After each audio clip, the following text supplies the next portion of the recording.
is the best of the Paul Finebaum podcast. One thing we will say, I was talking to truly one of the legends in college basketball and SEC history, the former LSU basketball coach, Dale Brown. We were talking to Johnny Jones the other day, and he said he had just hung up with his coach, Dale Brown. Johnny was part of one of Coach Brown's 2 Final Four teams at LSU. And Coach Brown, it's been way too long. Good afternoon. How are you? Paul, I'm great. When John Hayes got a hold of me, my mind immediately, and I'm going to test your memory, I remember immediately the first time we ever met, how old you were and where we were. See if you can remember. We were in Knoxville, Tennessee, and I was a student there, and Tennessee was playing LSU, and you were involved in some controversy, and I came over, and you took me under your wings. A couple weeks later, we were back in Baton Rouge. Right. And then I was trying to get a job in Louisiana, and you were a reference and helped me get the job. And that was the beginning of this relationship, as best I remember. Absolutely perfect. Now, somebody called me today, 10 minutes before I was called to be on the show today, a pretty famous person, and I'm not going to say what he said until I go over this, but when I walked away from those first 2 times we met, and again, I know sometimes I lead with my heart instead of my head, but immediately when I walked away, these were the thoughts I had on this young Paul Finebaum. Number one, he was bright. He was strong-willed. He was inquisitive. He wasn't a houseboy, but he wasn't a cynic. He was the kind of guy that was going to call an ace an ace. And you haven't changed at all. Well, anyway, this friend called me, and I told me I can only be with you a few minutes. I said, I'm going to be in Paul Finebaum's show. Oh, my golly. I said, well, you know Paul? I like him. And I said, well, tell me your impressions of Paul Finebaum, and I'll tell you who this was after I gave you the quote. And I wrote it down.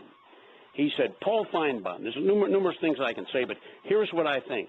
The guy who has figured out how to take a passion and turn it into an absolute dynasty. The man that said that was Don Yeager. Wow. And that's pretty good. But no, he's one of the great writers and investigative reporters and really motivational people in the game. I'm really glad to hear that. Well, that's pretty darn nice. Usually all we can do is dig up the bad things about people. No. But I'm not one bit. I am not one ounce surprised that you've become successful. You call an ace an ace. You're bright, you're talented, and you're bright too. And to be able to mix those without being obnoxious, it's difficult for some to be a cynic. So that's why you're where you are now. Well, Coach, thank you very much. And I hate to ask you about 2 legends of our game who passed away this week, but I would like to get your thoughts on both Dean Smith and Jerry Tarkanian. I will be delighted to visit about both of them.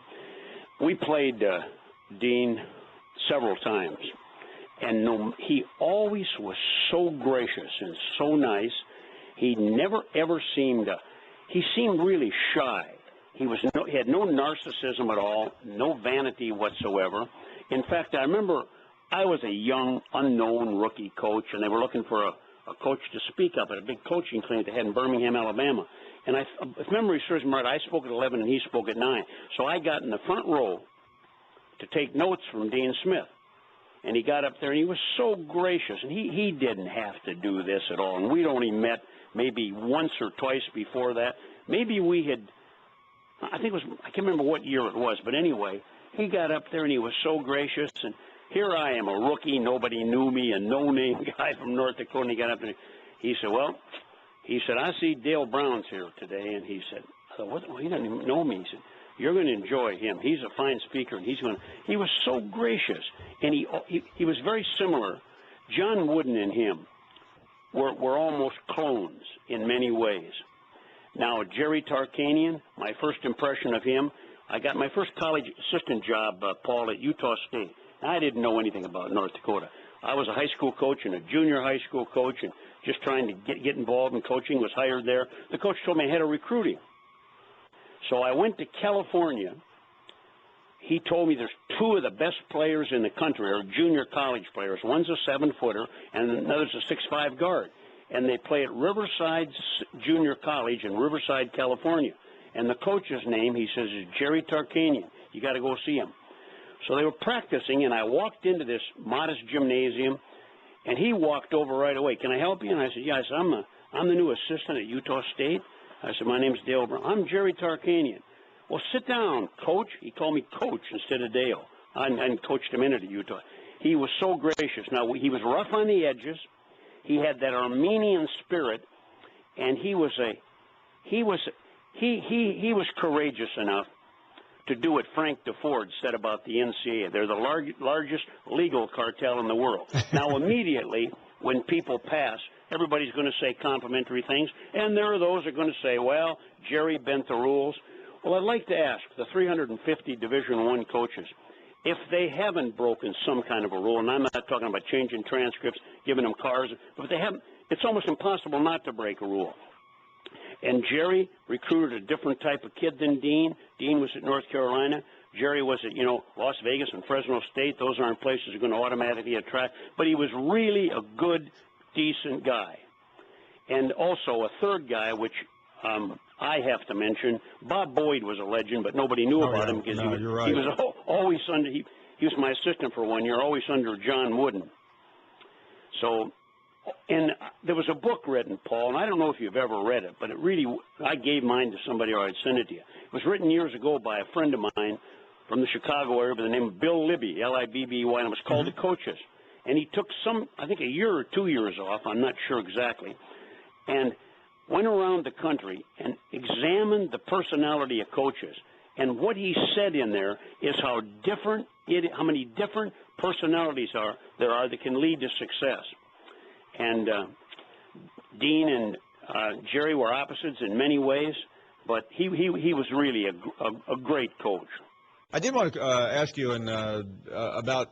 You coached in an era with some of the best and brightest in SEC history when the league was all over the NCAA tournament. That's changed in recent years. I know you're still close to the LSU program, and you watch college basketball. What's your assessment of the SEC right now? Well, the first assessment, you'd have to be in a coma not to say there's two leagues. There's the number one team in the SEC, Kentucky, and then there's just about everybody. Now, I don't want to say this to LSU because Missouri has one win and it's against, but some that are way down. Frank Martin, he'll pull surprises. He'll make a major upset at South Carolina, as bad as his record is. But I think there's far better basketball being played. I think the parity is pretty good. For example, the other night, that was really a great college basketball game between Kentucky and LSU.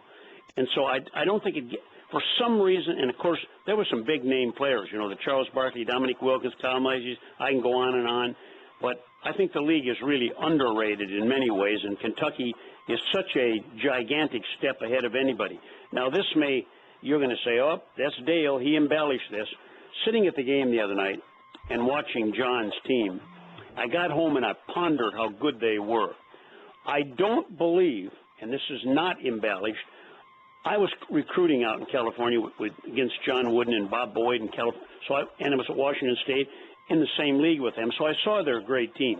Now, there is no Jabbar, there is no Bill Walton in this league at Kentucky, but Kentucky, I think, has the 12 best players. We only got to see 10 of them, I think, the other night. But I think they probably have the 10 or 12 best players ever in college basketball. Now, how can you make that assumption? It's purely an opinion. It has no total validity. But if you'll go back and look at the greatest UCLA teams that won 88 straight games or 80, whatever it was, 4 undefeated seasons, they only went about 8 deep. Now, those 8 deep were all superstars practically. But Kentucky, I couldn't believe their size, their mobility, how well coached they were. And the biggest thing I got out of that, John, Paul, I'm thinking of John. I just got done talking to him, John the Great, the producer.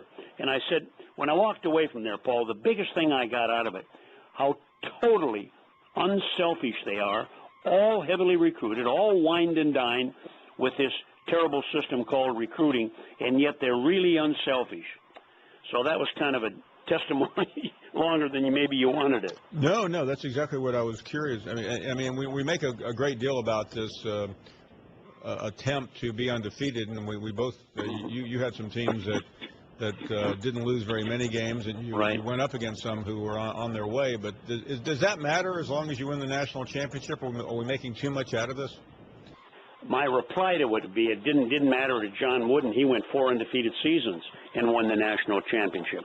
And so I think it's all in the coach's mind. I think what's his mentality. Like, for example, I went to I didn't eat with him because I'd already eaten, but John Calipari called me, and I went to the coaches. They had dinner at Ruth's Chris's Steakhouse in Baton Rouge, so I went over and spent a couple hours with him.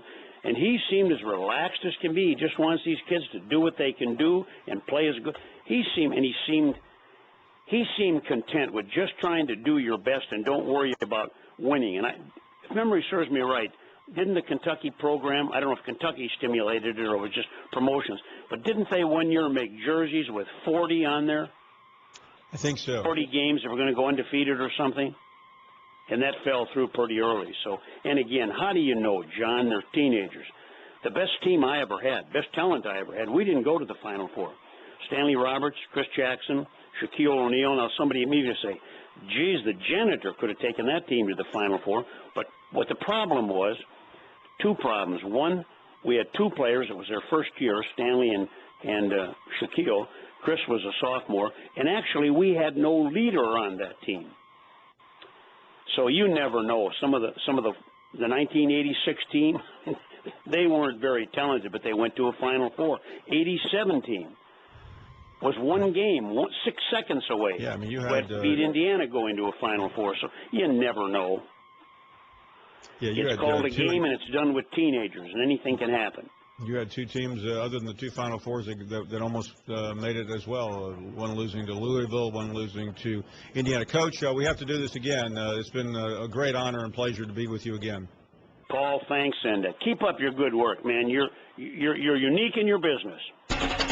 This is the best of the Paul Finebaum podcast. Went to New York for a couple of days, and I'm very confused on where I am. I was up there, by the way, with my brethren on SEC Nation, Joe Tess, Marcus Spears, and Tim Tebow. And to be with Tim Tebow in Manhattan is living good. Every woman between 18 and 28 melted upon the sight of Tim Tebow.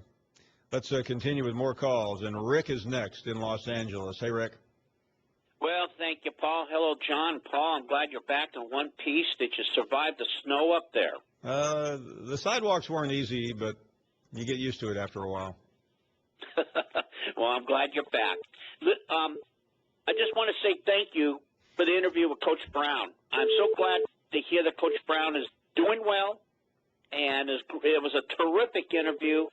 And I loved his reminiscing, and I'm just really happy that you had him on the air. And he flashed back of what took place, and I totally agree with you about the career he had there at LSU.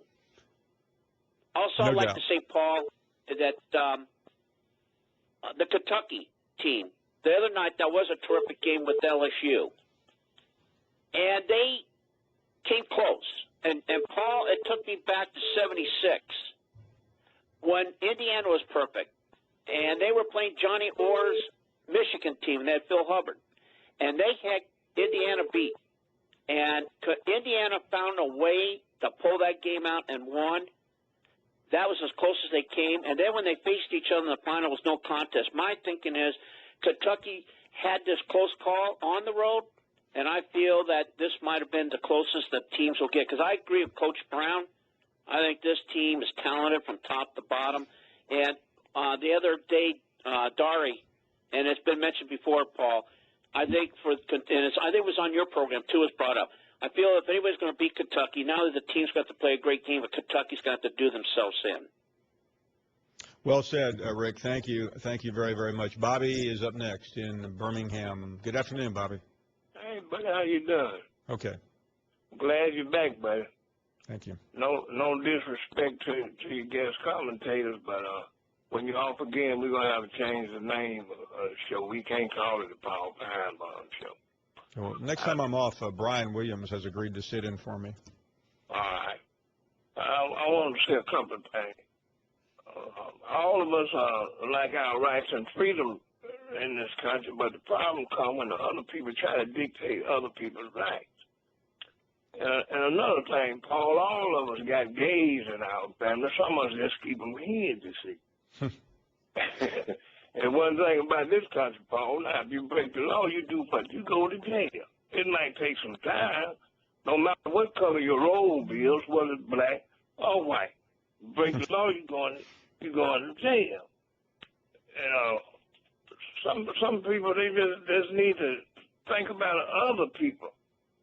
As far as gay marriage is concerned, as far as I'm concerned, you can marry any damn body you want, as long as it's not Ernie. You know who Ernie is off the Paul. Who's that? I said you can marry any damn body you want, as long as it's not Ernie. That's my damn wife. Right, but what makes it so good about this country, Paul? If you can't be with the one you love, you what? Love the one you're with. One of the great Stephen Stills songs of all time. That's right. When you're See down. you later, Paul. Have a blessed day. Thank you, Beth. Anye. What if I want to marry Anye? We'll take a short break. More of your phone calls at 85. Oh, I thought somebody said we. Oh, apologies. Stop that. I was here. By the way, I was hearing things. I heard somebody say take a break. It was actually break a leg. Linda is up next. How are you, Linda? Paul, Yes. Paul, my cutie pie. Hey there. It's so good to see you on your throne behind that microphone live instead of seeing you behind Ryan McGee Tuesday with that cutout poster board, whatever you want to call it. Even though you look handsome, but it just didn't do anything for me. Seeing you live behind there, you're looking very spiffy and handsome today. Blue's your color, so is green. Yeah, I like blue. You look great. You look great. It's just so good to see you. Hey, Stud Muffin, what's up? Hey, Linda, you can't play us both. You got to choose one. Well, I mean, Paul, you should have heard how she was talking to me when you were gone out of here. Linda, if you want to move on, I believe in open marriage. Well, why not? Well, I'm just trying to have a little fun. I'm not trying to play. Listen. I'm not trying to play both of you against each other now. Yeah, no, I want you to be pretty. thinking that. I'm kind of run down a little bit, under the weather. So if you want to check out John tonight, go ahead. Well, can't I just like you both and have fun? Just Linda, be back in time for Valentine's Day, okay? Oh yeah, and happy Valentine's Day. And hey, is Stud Muffin married? He is not. He is not married. No, he hasn't. Oh my goodness! He hasn't taken the poison pill yet. I'm sure he has broken some hearts. And I'm sure you did before you married your wife, Linda. I'm sure you broke hearts. The only person that I ever knew had a broken heart was me. I don't believe that. No. But anyway, I talked to Dory yesterday, and you answered my question before I got on. My call got on there, and you were in New York. And I wanted to talk about other things, but now I want to talk about this. My mother was born in Brooklyn, New York. So was mine. Oh, really? Mm-hmm. Okay. And what if they knew each other? There's only 4 or 5 million people there. Yeah. And your mother may be the same age as my mother, if your mother, in fact, is still living. Unfortunately, she's not. But well, I'm sorry to hear that. And I promise you, if she was still living, she'd be calling me and saying, "You're married. Stop this nonsense." She probably is. She probably. Now, I'll say this to you: for the few people that knew my mother, if my mother if she was still around, she would have her own show, and it would be far more popular than this show. She had a sense of humor that only someone who grew up in New York would have, but spent most of her life in the South. My mom's the same way. She has a great sense of humor. She was born and raised in Brooklyn, but she moved. She went to Catholic school all her years in school through the 12th grade, and they moved to Queens when she went into high school, And then my dad was born in Birmingham, Alabama, and how they met was at a military party in New York, and the rest is history. That's a good story, Linda. So you're from Alabama? Yes, well, I was born in Cleveland, Ohio. And no, I'm not an Ohio State fan. Don't consider myself a Buckeye. I was only born there. But of the 59 years of my life, I have lived in, most of them has been in Alabama. So I consider myself a Southern woman and a huge Alabama fan. And I'm a But Southern what I man. wanted to touch on, because me and Dory got cut off, I'm not saying he hung up on me or anything, but I wanted to put my input on it was hashtag SEC upsets, you know. And but I wanted to talk about a little bit about the Alabama and Miami game. I know that Miami, you know, when it was played for the 92 season, it was actually played on January 1st, 1993, but was for the 92 season. Yeah, Alabama was about an 8 or 9 point underdog in that game, if I remember. Yes, they were, and the trash talk, and I'm sure you remember the trash talk that Miami was putting out. They, I will tell you, not only, Linda, was it coming from the players, spending a week in New Orleans before that game, their fans were among the most obnoxious I had ever been around. I mean, they were just belittling and berating Alabama people, and that was a sweet, sweet victory for Alabama. This is the best of the Paul Finebaum podcast. Charles is next in Georgia. Hey, Charles. Hey, how you doing, Paul? This is a first-time caller. Just want to say you're awesome. Thank you. I just got a question for you. I am a Georgia grad, but I was born and raised in Kentucky. And I was also a student athlete. Don't want to say the sport, but a walk-on, by the way. But I just want to know what you think about me cheering for the Kentucky Wildcats. You know, even though I graduated from Georgia. I mean, what do you think? I mean, would you be upset being an official?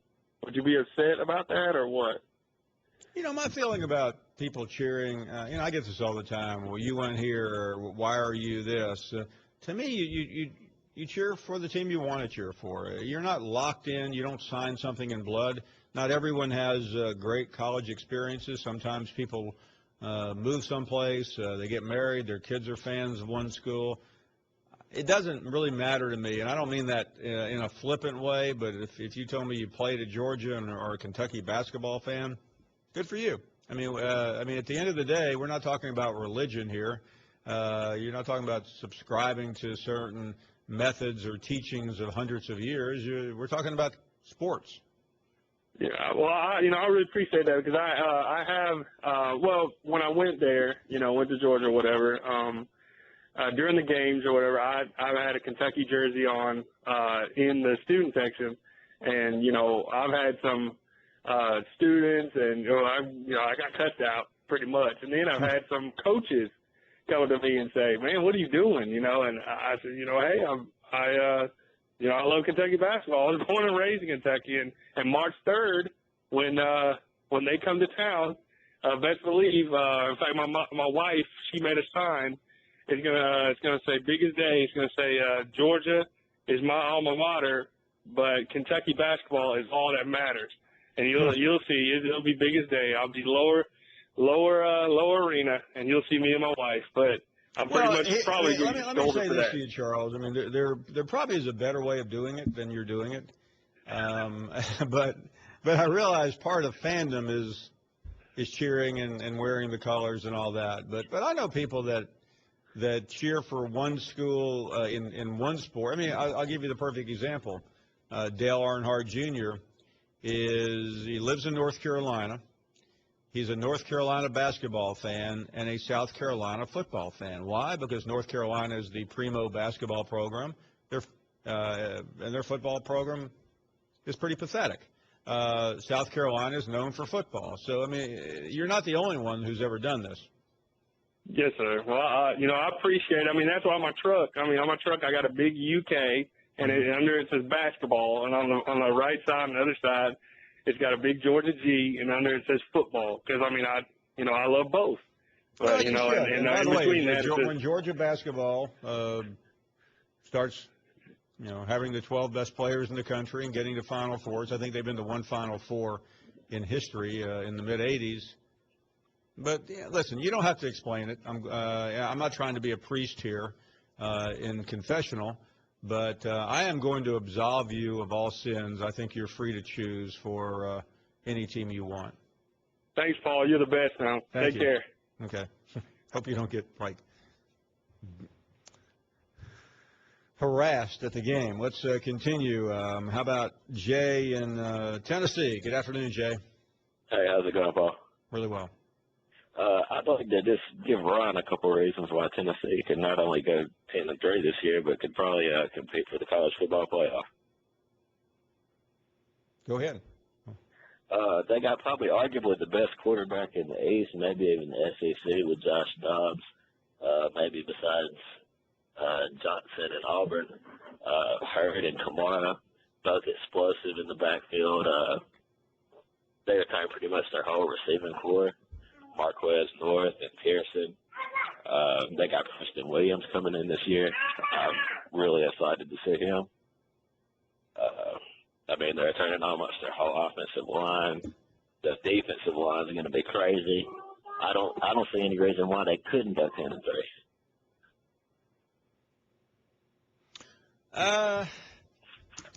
I don't know. I mean, I'm not sure. To me, I would say that's a little bit on the high side, but it's possible. I mean, they could get on a roll. I mean, one thing that Tennessee is going to have to deal with, Jay, that they have not dealt with in a long time, and that comes under the umbrella of expectations, because everyone wants to make Tennessee the trendy pick. That puts a lot of pressure on a program that hasn't had pressure in a long time, and when it has had pressure, has not dealt with it very well. That's not a negative. That's just a fact.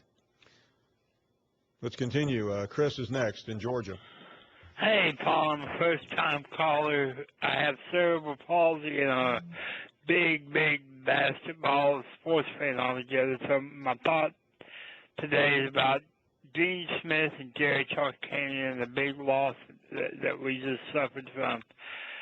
I think probably the nicest way they could honor these two men is you take the NCAA bracket, you take one half of them and call it the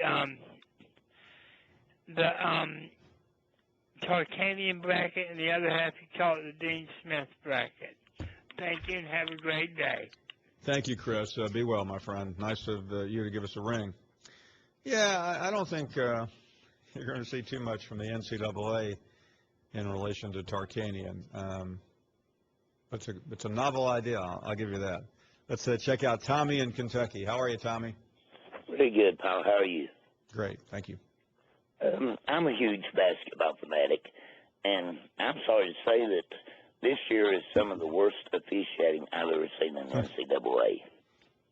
It's not consistent, and my main gripe about it is the missed calls on fundamental plays, like walks and carrying or palming. What's your take on the state of officiating? Yeah, listen, I always bite my tongue a little bit when it comes to officiating, because I see basketball games, but I consume them in small bites and doses. I assume you're watching a lot of basketball in terms of... Constantly. Yeah, so I'm going to refrain from giving, because I don't think my opinion would be very educated. But I'm certainly open to others who consume hefty portions of college basketball to give a better opinion than mine. Yeah, well, just for an example, last night I was watching a game, and the guy come across half court on the right-hand side near the hash line, and he turned around to come back the other direction, and when he did, he brought the ball above his head. The referee was standing 3 steps away from him and didn't call a carry. Well, have you ever officiated before? Little league. Okay. I mean, I did it a little bit when I was in high school and college, just for fun.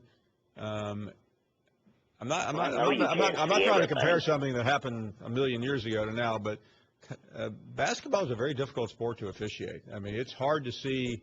Now, it is hard to miss something right in front of you, but it's an easy sport to miss.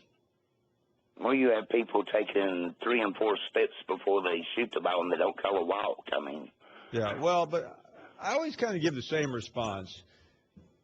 It's rare that I have found, and you get to meet a lot of officials over the years when you cover sports. I don't think I've ever met one who purposely missed a call or intentionally didn't make a call. So now, listen, there's some difficult calls to make or not make. I mean, you know what I'm. Oh yeah, charge or a block. Yeah, but I think if an official sees someone taking 2 or 3 steps, they're usually going to call it. Now, the end of the game call, just like in football on interference, I mean, it's a fine line, and sometimes officials have to have guts, and sometimes they have too many. But listen, glad to hear from you. We'll continue that conversation. But I'm not giving a broad or making a broad excuse for officiating because that's not my business. But it is fairly challenging, and I don't think any. I mean, these guys are graded. We've had Steve Shaw and we've had other officials on.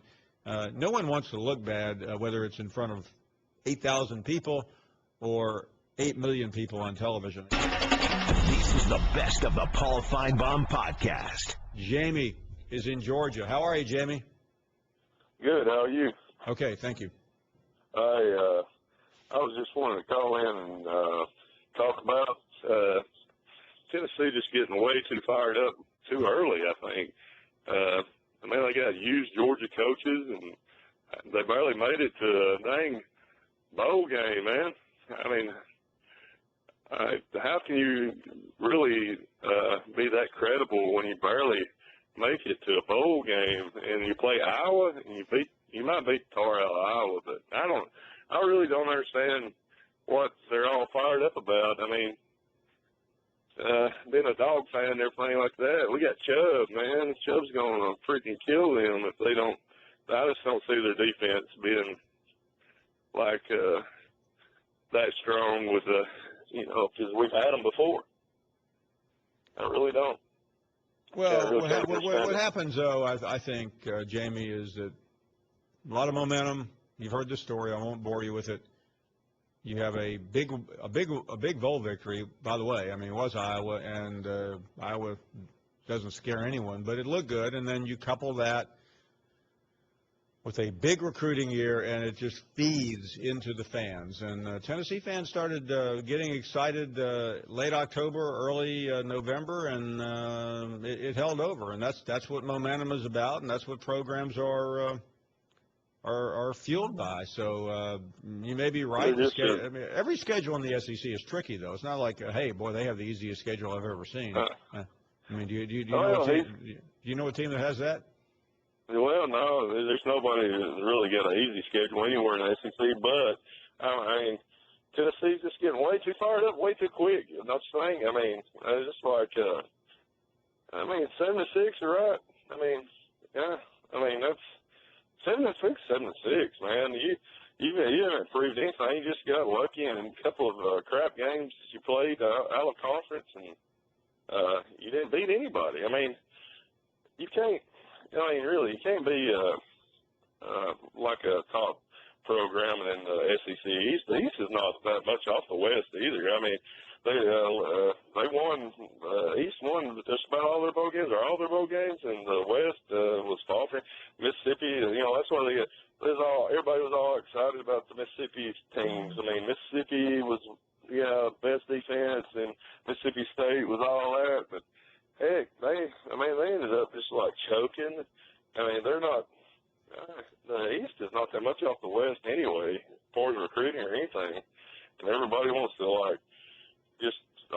the West is so good. But I mean, just because Tennessee's been down, I mean, they have been down, and they're going through coaching changes and everything else. They've lost their offensive coordinator, and coordinators matter any. Boy, they're going to have to go through a young thing there too. I mean, I'm sick too. Every year they say, "Oh, Tennessee young. Oh, they're young. Everybody's young every year. Alabama's young, and Georgia's young, and we just, you can't recruit the same players or whatever. I don't know. I'm sick when you get up there and you're winning 8, 9, even 10 games a year, maybe you can say, yeah, they have a chance to win their side, the East or the West. But until then, they're just another team, man. They're just like Vanderbilt was a couple of years ago. Thank you, Jamie. Peyton in Huntsville, Alabama. How are you, Peyton? I'm doing good. I'm just going to reply. I'm a Tennessee fan. And, I saw Auburn go from 3-9 in 2012, 12-2, and lose to Florida State in the national championship in 2013. And if you're going to sit here and tell me that we can't go 7-6 to win in the SEC East, I think it's a bit of a stretch. Bringing in guys like Kyle Phillips, Khalil McKenzie, and Shy Tuttle to match up on that line with Derek Barnett, and I just see that being one of the greatest lines in Tennessee's rich football history. Alongside, you got guys in the backfield, playmakers like Jalen Hurd and Alvin Kamara. Of course, you got Josh Dobbs coming back and having such a phenomenal run there at the end of the year, and bringing in Drew Richmond on that line to counter, already deep receiver rotation. I just don't see why not us? Why can't we win that SEC East? And that's all I just wanted to call in about and talk about, Tennessee's chances of winning the SEC East championship next year. So, go Vols, I guess. Okay. Go Vols, I guess. I don't know. I mean, there just seems to be a rub right now between Tennessee and Florida, Tennessee and Georgia, Tennessee and everywhere. I mean, the bottom line is this. I mean, Tennessee is a hot program. Let them be hot. Yes, you can. You can go from 6-6 to whatever you want to go. And I thought the point about Auburn was a great one. To me, Auburn just needs to be consistent. Malzahn has been there 2 years. He's had a great year, and I think a fairly disappointing year. Everyone will expect a great year again. He's still held in high regard. No one is concerned that Gus Malzahn will get it done. We saw it in recruiting. We saw it with the hiring of Will Muschamp. No one is concerned about Tennessee in recruiting. No one is concerned that Butch Jones will get it done. The only thing that some people don't like to hear is that Tennessee is coming back. If you're a Florida fan, if you're a Georgia fan, you have rather enjoyed the end of Fulmer's career, the confusion with Kiffin, the disaster known as Derek Dooley, and now you finally have a legitimate coach in Knoxville. And guess what? People don't like it. This is the best of the Paul Finebaum podcast. Bring in longtime college football writer Dennis Dodd from CBSSports.com. It's been too long since we've caught up with Dennis. How's it going, Dennis? It has been too long. Nice of you to join us. It has. Thanks, Paul, for having me on again. And great job with the SEC and TV gig. Thank you very much. A couple of things to talk about, but first of all, we are about a month removed. I think it was a month ago tonight that the college football season ended with Ohio State on top of the world. We moved on to recruiting and other topics. But your final takeaway from that as we look forward to next season, it's pretty obvious Ohio State is the team to beat. But what about Nick Saban and what about the SEC? Where are they? I thought that, well, first of all, I thought the college football playoff worked, quote unquote, whatever that means. I thought it was very positive the way they pulled it off. It helped that Ohio State, getting in at number 4 won the thing. But I thought a lot of people, myself included, thought the right 4 were in there. I obviously the SEC is not going to drop off the face of the earth. It's still the best conference.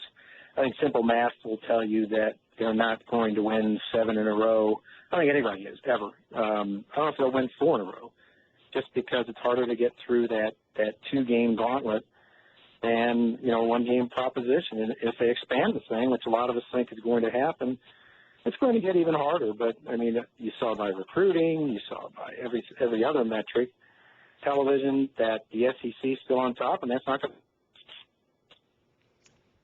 Talking to Dennis Dodd, and Dennis, certainly a lot of conversation about the SEC in terms of where is Nick Saban, will we see a major shift? Your thoughts on the once indestructible Alabama? How much has the psyche been shattered? I know certainly recruiting hasn't been affected too much. No, not at all. I mean, that's why I think they'll keep going. I mean, they've got a top recruiting class. I think, in the playoff and maybe towards the end of the season and during parts of the season, I think, what things that were borne out. The secondary wasn't great. I think it was more unbalanced on the offense this year with the job Blake Sims and Lane Kiffin and everybody else did. They had a bad night or a bad day in the Sugar Bowl, and I don't know if that was. I happened to pick Ohio State. I told everybody that. I thought that they were undervalued. It wasn't anything Alabama wasn't. I just happened to believe that Cardale Jones was good enough as a third-string quarterback to win that game, and he did. I'm not bragging about it. I'm just saying it is. But I don't think Alabama takes a back seat to anyone. I mean, you just talked about Auburn. They've got to come back, and they have a lot since an 8-5 season. But they'll still be, one of the top programs in the country. And a month ago, or a little bit more than a month ago, were favored to win the whole thing. They were number one. So I don't think those kinds of things are going to change. Let's talk about Auburn for a moment, because you certainly, I mean, it's hard not to be high on Auburn. It's hard not to be high on Gus Malzahn, in spite of an 8-5 record, which some of those losses were against incredibly good teams in incredibly difficult circumstances. Your takeaway from Auburn? I thought it was, like a lot of people, all about the defense, this year. I was at the Kansas State and Mississippi State games, two different games for them. But, I think they're going to get probably better at quarterback, or at least more consistent. They got the biggest free agent pickup of the offseason, and Will Muschamp, obviously the recruiting class, was the number one player. As close as you can come to being an NFL GM, Gus Malzahn was that in these last few weeks in retooling the roster and the coaching staff. And I think they'll be right back. You can't criticize their offense. It's all about the defense. Will Muschamp is in a place now where he's, I don't know what the word is, but I think this is what a lot of us think he should be doing. He will make that defense like he's made it before at LSU and Auburn and Florida too, frankly. They don't have that to worry about. Will it take time? Probably. But they've got a lot of players coming back, really good players, and I think Auburn will be at the top as well. You mentioned Will Muschamp. He left Florida after he was fired, of course. And there's been a lot of confusion over Jim McElwain. He did salvage recruiting with some big pickups, but there still seem to be some questions in terms of how he will handle that job. He comes from a different part of the universe, at least in the universe of college football. What do you think? Yeah, I think it's a TBA on him. I mean, he'll have to prove himself. I mean, I think the biggest selling point there was he left Alabama with 2 national championship rings in short order, went to, another part of the country and won big, at least this last season, I should say. I love the fact that he had a top 3 quarterback in Garrett Grayson, and then that receiver led everybody in receiving last year. So I think they'll be fine. He's now had that interim where he's been a head coach. They're not hiring a guy who's learning on the job. And I think he'll be fine. I mean, sometimes the most sensible pick is the right pick. And I don't know if sensible is the right word, but he was a name that came out early and often and seemed to fit at Florida, and the SEC knows the culture, knows the recruiting. We'll see how he does calling plays in the belly of the beast on Saturdays. But, I think he's had that buffer at Colorado State and working under Nick where he knows how to run things. I think he'll be fine. Dennis, you live in Kansas City or in the Kansas City area, so I want to stay out there for a moment. Gary Pinkel surprises us again. I don't think he's going to sneak up on us the third time, but what are your thoughts on what he has done and how he has done it? I'm totally impressed. I went there. I mean, a lot of people know that. I know where all the skeletons are buried in Missouri. followed this team for years, and it was frankly shocking 2 years ago when they won the East. After starting 5-7 in the first year, their word died. That was the biggest thing about Missouri coming into the league. Can they compete on that level? And they've proved these last 2 years they can. He's more of a program builder. I don't think Gary Pinkel's going to go head-to-head with Byron Cowart with Auburn. In fact, I know he's not. But, he's going to coach him up to Michael Sam or guys like that are going to become, or right around SEC Players of the Year, Defensive Players of the Year. I just think it's amazing. And, until further notice, I'm sorry, I got to pick them in the East this year. I know Georgia's loaded with those running backs, but they've got to do it. And Florida's got to do it on the rebound, and Tennessee has to activate that recruiting class. Gary Pinkel knows how to win these last 2 years, and I think it's one of the better stories in college football. Another story may not be one of the better ones. It will be among the most intriguing, and that's what happens in Norman with Bob Stoops. Mm-hmm. He beat Alabama a year ago, but that was a long time ago. Some devastating losses since then. What's going on out there? Well, you wonder if he's overstayed his welcome, and I've never said that about Bob Stoops, but a wise man once said, Marty Schottenheimer said, the old NFL coach, if you stay anywhere more than 10 years, you're going to get worn out. You're going to get tired with the fan base or the players hearing the same message. I'm not saying that's the case at Oklahoma. I'm just saying that I think he's lost 9 or 10 home games since he started there in 99, and then 3 of them have been in the last 2 years. So if that constitutes concern, it should at Oklahoma, but they've had quarterback problems. They're going to have to get the quarterback thing fixed. They changed offensive coordinators. They got the guy from East Carolina who's going to install Mike Lee to their raid, which is not a bad thing in the Big 12. I think the problem last year was defense, and Mike Stoops needs, that unit needs to get better. They don't have a difference-making defense, and that's what's killed them in these off years they've had. I think the biggest thing there with Oklahoma and Texas is how long are they going to, quote, tolerate and watch these two private schools, TCU and Baylor, rule the Big 12? I mean, that fascinates me. That these schools with supposedly, obviously smaller budgets, smaller infrastructure, but really hungry, good coaching staffs and getting players and developing them are being the superpowers. I think that's the biggest story in the Big 12. They've got to get past those teams before they start thinking about national championships. And do you see that happening in the short term or in the intermediate? It doesn't look like it, does it? Clearly, TCU is closer to that than anybody in the Big 12. They're going to be top. They're going to be right behind Ohio State, I think, at preseason number 2 with Trayvon Boykin coming back and the way Gary Patterson can coach defense. So no, I mean, and Baylor, I don't think is going to slip away either. They have to go to TCU this year, but they're going to be very good too. And until Texas gets a quarterback, I don't even want to talk about Texas until they get a quarterback. They know that. They're going to win some games, but it's been since Marcel Darius hit Colt McCoy in the Rose Bowl since they've done anything at quarterback, and that's going on 6 years now. So until they get somebody serviceable there that can win them some games, they can't even talk about surpassing TCU and Baylor. So that's the story there, I think. This is the best of the Paul Finebaum podcast. Let's go to Smokey next. Hey, Paul. Is this the Smokey I think it is? Yes, it is. Smokey, I was talking about you yesterday up in New York. I was meeting with a bunch of people talking about our show, and yeah, I got chills when you did it. They said, "What's one of the craziest calls you've ever had?" I said, "Smokey calling from an ER, telling me that he was having a heart attack." That is true, isn't it? That is true. I had 5 bypasses and 3 stents. And you called us once. I can't remember what hospital it was, but you were. It was Trinity.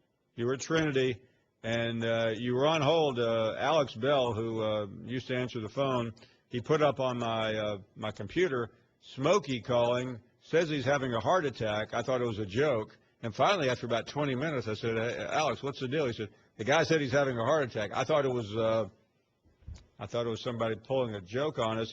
So we went to you, and you did. And 2 days later, Howard Stern replayed the call, making fun of me for continuing to try to get you to repeat that you were actually having a heart attack. I mean, Howard Stern invented that.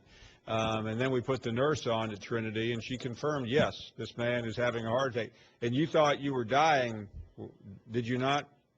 Yeah, well, I did. And, you know, I just wanted to tell you all the appreciation that me and all your fans appreciated you for giving us a voice.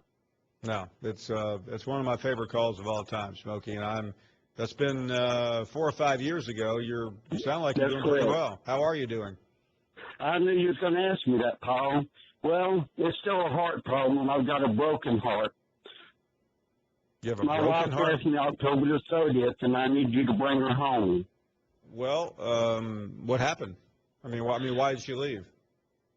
She was just having she had multiple sclerosis, and she was just having some problems with medications. Right. And her son felt it was best for her to leave for a while. And, you know, it was, but I missed her and I love her. You know, a lot of people call and they want to fuss and fight. I just want to love. I love every one of your callers. Smokey, in terms of your wife, I mean, do you still communicate with her? No, we haven't communicated in over much. She's over on Highland Avenue. I don't know if you can say that. Tell her, come home, I love you. Well, listen, I can't do anything more than I know that. Encourage her to call you, and maybe on Valentine's Day you two could at least have a conversation and maybe find some common ground. Well, I hope that. And Paul, I don't know if you knew this, but my son Sky also calls you quite a bit. Yes, I do know. I didn't The big realize Auburn that. fan. Sure, no, I know who he is, of course. But, hey, again, Paul, you know, I could get into recruiting, and, you know, I look at recruiting, and I can't understand why you have teams like Oregon and other people that may be in the top 50 in recruiting and play so well, and then you have a top 10 recruiting class and you fall short. Is that coaching, Paul, or is that just the heart of the man? Yeah, I think it can go both ways. But Smokey, not to belabor the point, is there anything we can do to help bring your wife back? Thank you, Paul. Maybe she'll come back home. Smokey's one of our favorite people. That is really disappointed to hear that. But again, I don't know the circumstances, but he's definitely in the Hall of Fame callers when it comes to moments that simply couldn't believe. Have you ever heard that? It's unbelievable, yes. It is. So he was literally having a heart attack. He handed the phone to the nurse. Yeah, you asked for confirmation. You got it. Well, I mean, I thought we were being the interesting part, the call came a week after the Harvey Updike call. I was a little bit on high alert, and I couldn't believe it, and turned out to be true, and now Smokey has a broken heart, wants his wife to come back home, and maybe we can expedite that. Thank you for listening to the best of the Paul Finebaum podcast. Tune into the Paul Finebaum Show every day from 3 to 7 Eastern on the SEC Network or on the ESPN Radio app.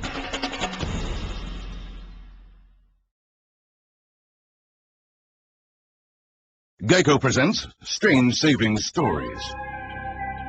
Astronomers detected an interstellar transmission. It stated, Geico, 15 minutes could save you 15% or more. The implications were staggering. Was the cosmos telling us we could all save hundreds on car insurance with Geico?